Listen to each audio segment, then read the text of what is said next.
안녕하세요, 아르노입니다. 이 책은요, 인간관계론과 짝을 이루는 카네기의 최고의 역작입니다. 워런 버핏이 직접 적용한 걱정이 없는 인생의 핵심 원리가 담겨 있는 책이죠. 걱정이 내 인생을 망치기 전에 반드시 읽어야 할 책. 가장 현실적이고 효과가 검증된 실행법이 수록되어 있습니다. 오늘 정리해드릴 책은요, 데일 카네기의 자기관리론입니다.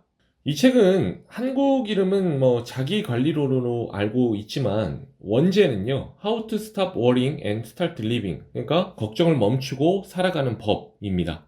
데일 카네기는 자기계발 분야의 선구자로 손꼽히는 분입니다.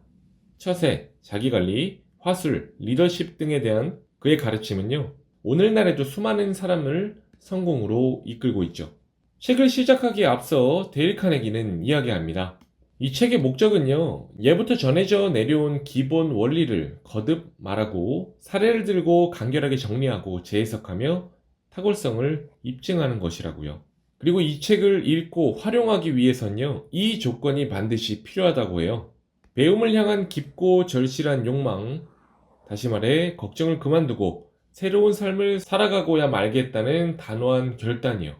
이 책은 크게 10부로 구성이 되어 있습니다. 1부는요, 걱정에 대해 알아야 할 기본 지식, 2부는요, 걱정을 분석하는 기본 기술, 3부는 걱정이 나를 망치기 전에 걱정하는 습관을 없애는 법, 4부는 평화와 행복을 부르는 7가지 자세, 5부는 걱정을 이겨내게 해줄 강력한 법칙, 6부는요, 비판을 받아도 걱정하지 않는 법, 7부, 피로와 걱정을 예방하고 활력과 의욕을 높이는 6가지 법칙, 8부, 행복과 성공이라는 두 마리 토끼를 잡는 법, 9부, 돈 걱정을 줄이는 법, 10부, 저자에게 영감을 준 32편의 생생한 이야기, 1부, 걱정에 대해 알아야 할 기본 지식.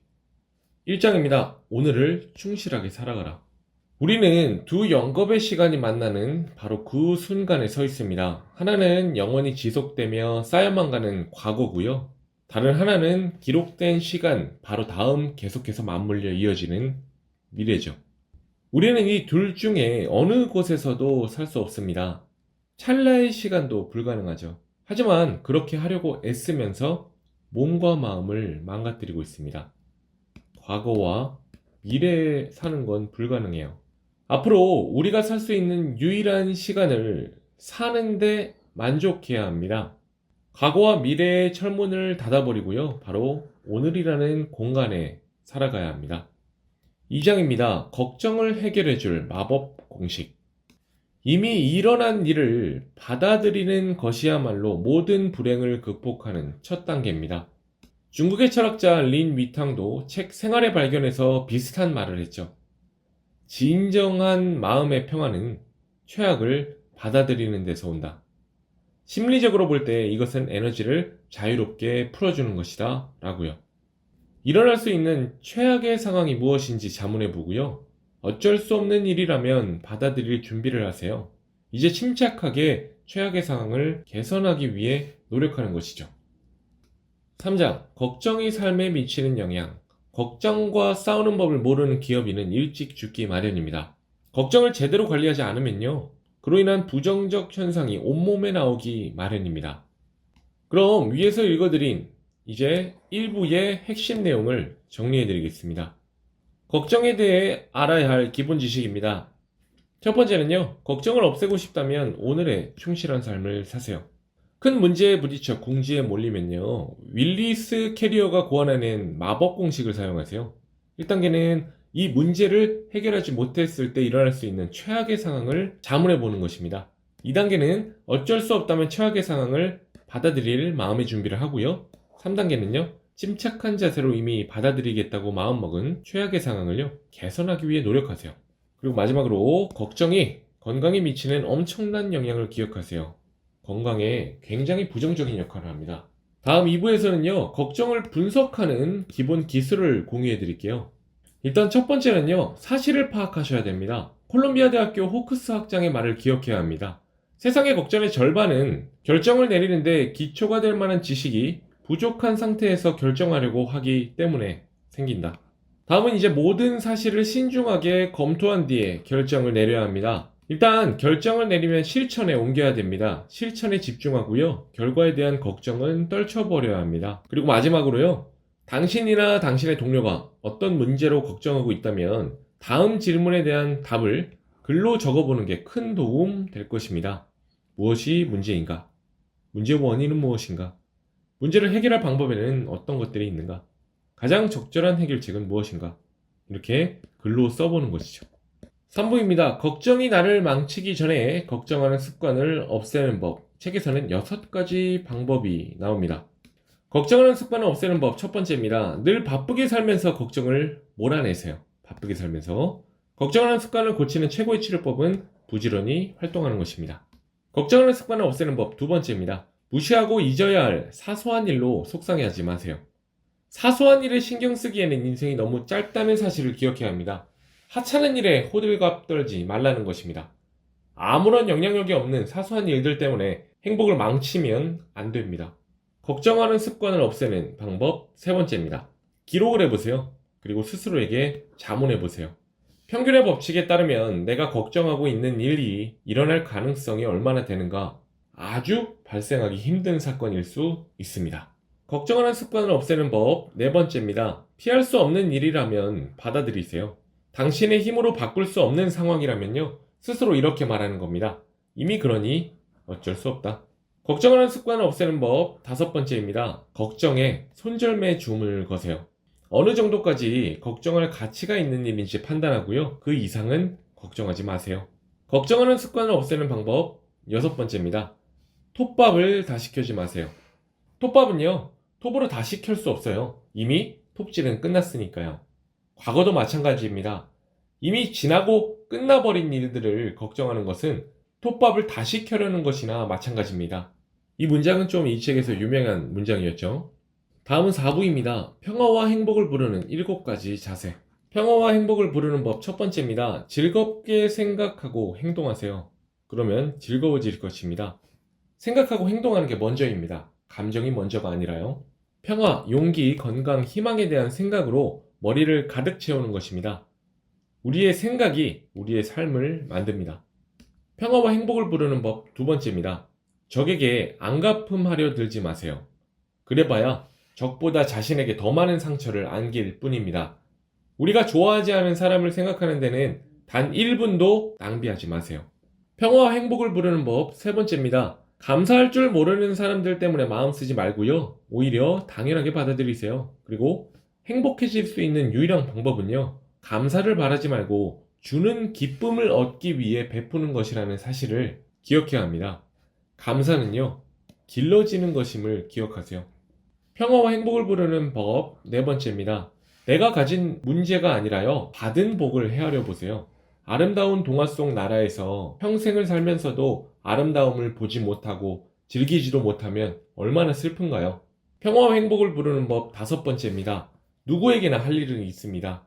큰 일도 있고요. 작은 일도 있지만 우리가 해야만 하는 일은 가까이 있습니다. 다른 사람을 모방하지 마세요. 나를 찾고 내 모습대로 살아가세요. 부러움은요. 무지에서 나오는 것입니다. 평화와 행복을 부르는 법 여섯 번째입니다. 이 문장도 이 책에서 유명하죠. 운명이 레몬을 건네면 레모네이드를 만드세요. 니체는요. 초인을 어려움을 견딜 뿐만 아니라 사랑하기까지 한 사람이라고 정의했습니다. 성공한 사람들의 삶을 연구하면 할수록 놀랍게도 많은 사람의 성공 비결이 애초에 가진 핸디캡이었음을 확신하게 되죠. 핸디캡을 극복하고자 더욱 노력한 결과 더 많은 보상을 얻게 된 것입니다. 우리의 약점은 예기치 않게 우리를 돕는 것입니다. 마지막 평화와 행복을 부르는 법 일곱 번째입니다. 다른 사람에게 작은 행복을 주려고 노력함으로써 자신의 불행을 잊으세요. 다른 사람에게 선을 행하는 것이 자신에게 가장 좋은 일을 하는 것입니다. 5부, 걱정을 이겨내게 해줄 강력한 법칙, 기도의 효과가 나옵니다. 종교를 믿지 않고 심지어 철저한 무신론자라고 하더라도요. 기도는 생각보다 훨씬 유익하죠. 기도는 실제적이기 때문입니다. 이 실제적이라는 말은요. 하나님을 믿는 사람이건 믿지 않는 사람이건 간에 기도가 모든 사람이 가지고 있는 세 가지 기본 심리적 욕구를 충족시켜준다는 의미입니다. 첫째, 기도는요. 우리를 괴롭히는 문제를 말로 정확하게 표현할 수 있도록 합니다. 어떠한 문제가 모호하고 막연한 상태라면 해결할 수 없습니다. 기도는 이런 문제를 모호하고 막연한 상태가 아니라 분명하게, 정확하게 표현할 수 있게 해주는 수단인 거죠. 둘째는요, 기도는 짐을 혼자 진 것이 아니라 나눈다는 느낌을 줍니다. 무거운 짐, 다시 말해 고통스러운 문제를 온전히 홀로 감당할 수 있을 만큼 강한 사람은 없습니다. 누구에게 털어놓는 것에 대한 효과는 정말 좋습니다. 마지막 셋째입니다. 기도는요, 행동이라는 적극적 원리를 실천하게 만듭니다. 기도는 행동의 첫걸음입니다. 어떤 일을 이루어 달라고 매일같이 기도한다면 기도의 덕을 보게 되어 있습니다. 다음은 6부입니다. 비판을 받아도 걱정하지 않는 법. 비판을 받아도 걱정하지 않은 법 첫 번째입니다. 부당한 비판은요, 칭찬의 다른 모습이라는 걸 기억하세요. 그것은 누군가가 당신을 부러워하며 질투한다는 뜻입니다. 죽은 개를 걷어차는 사람은 없습니다. 비판을 받아도 걱정하지 않는 법 두 번째입니다. 할 수 있는 대로 최선을 다한 후에 우산을 들어 비판이라는 빗줄기에 몸이 젖지 않도록 하세요. 일단은 최선을 다하는 게 먼저입니다. 비판을 받아도 걱정하지 않는 법 세 번째입니다. 자신이 저지른 어리석은 짓을 기록하고요, 스스로 비판하세요. 우리는요, 완벽한 존재가 아닙니다. 그렇기에 스스로 공정하고 유익하며 건설적인 비판을 요청하는 것입니다. 다음은 7부입니다. 피로와 걱정을 예방하고 활력과 의욕을 높이는 6가지 법칙. 간단하게 6가지를 정리해 드릴게요. 피곤해지기 전에는 쉬세요. 자주 휴식을 취하세요. 우리 몸의 심장이 그렇게 하듯이 피곤하기 전에 미리 쉬세요. 그러면 하루에 1시간씩 더 활동할 수 있습니다. 긴장을 풀고 일하는 법을 배우세요. 집에서도 편히 쉬면서 건강을 돌보고요, 외모를 가꾸세요. 집에서도요. 4가지 좋은 업무 습관을 적용하세요. 당장 처리할 문제와 관계없는 서류는요, 전부 책상에서 치우세요. 중요한 순서대로 일을 처리하세요. 문제에 직면했을 때 의사결정이 필요한 사실을 알고 있다면 미루지 말고요, 그 자리에서 문제를 해결하세요. 조직하고 위임하고 관리하는 법을 익히세요. 5번째입니다. 걱정과 피로를 예방하려면 열정적으로 일하세요. 날마다 스스로 격려하면서 열정을 가지고 열심히 해보는 것입니다. 6번째입니다. 수면 부족으로 죽은 사람은 없다는 사실을 기억하세요. 불면증이 아니라요, 불면증에 대한 걱정이 사람을 해칩니다. 8부 행복과 성공이라는 2마리 토끼를 잡는 법. 여기선 핵심적인 문장 2개가 있습니다. 당신이 한 가지 직업에만 적합한 사람이라는 잘못된 믿음을 극복하세요. 당신은 한 가지 직업에만 적합한 사람이 아니라는 것입니다. 그리고 직접 적극적으로 나서서 인생의 조언을 여기저기에 구하세요. 이 2개의 핵심 문장을 발견했습니다. 9부 돈 걱정을 줄이는 법. 총 11가지가 나옵니다. 간략하게 정리해 드릴게요. 사실을 기록하세요. 기록을 하고 봐야 문제가 보이고 개선할 수 있습니다. 가계부를 쓰는 게 그 예겠죠. 자신의 필요에 맞게 예산을 짜세요.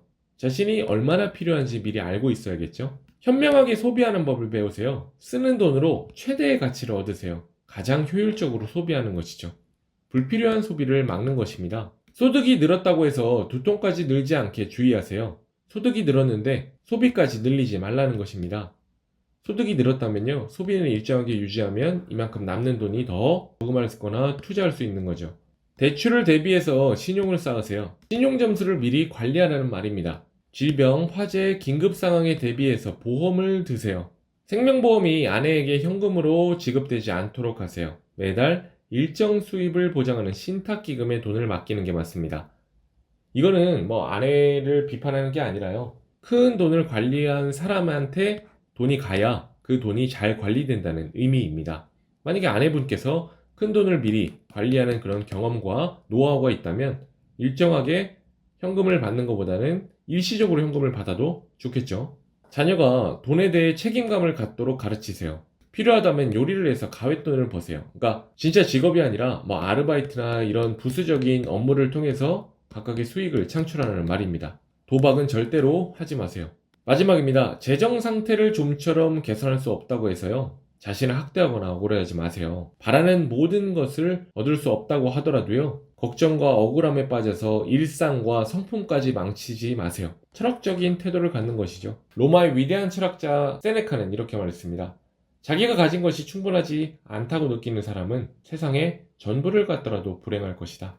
10부에서는 저자에게 영감을 준 32편의 생생한 이야기가 나옵니다. 여기에서는 다양한 이야기가 나오는데 핵심 문장 몇 개만 추려서 공유드리겠습니다. 오늘은 당신이 어제 걱정했던 내일입니다. 내가 걱정하고 있는 일이 정말 일어날 것이라고 어떻게 알 수 있는지 자문해보세요. 역사서를 읽으세요. 만년을 관통하는 장기적 관점을 가지세요. 그렇듯 장구한 세월의 관점에서 보면 당신의 문제는 사소한 것일 뿐입니다. 좀 더 크게 보라는 것이죠. 사납고 뜨거운 바람이 삶에 들이닥치고 우리가 그것을 막을 수 없다면 불가피한 일이라고 생각하며 받아들이세요. 그 일이 끝나고 난 뒤에 부지런히 움직여서 뒷수습을 하는 것입니다. 세상 일을 너무 심각하게 받아들이지 마세요. 바보 같은 걱정을 하고 있다면 그냥 웃는 것입니다. 웃음은 걱정을 쫓아냅니다. 시간은 많은 것을 해결합니다. 지금 당신이 걱정하는 문제도 예외가 아니죠. 이상입니다. 자기관리론 책이든 이 영상이든 반드시 반복해서 보시길 바라겠습니다. 걱정을 정복하는 방법에 대한 실용적인 핸드북으로 여기셨으면 좋겠습니다. 걱정은요, 절대 여러분의 삶을 망칠 수 없습니다. 다음에도 좋은 책 정리해드리겠습니다. 아르노였습니다.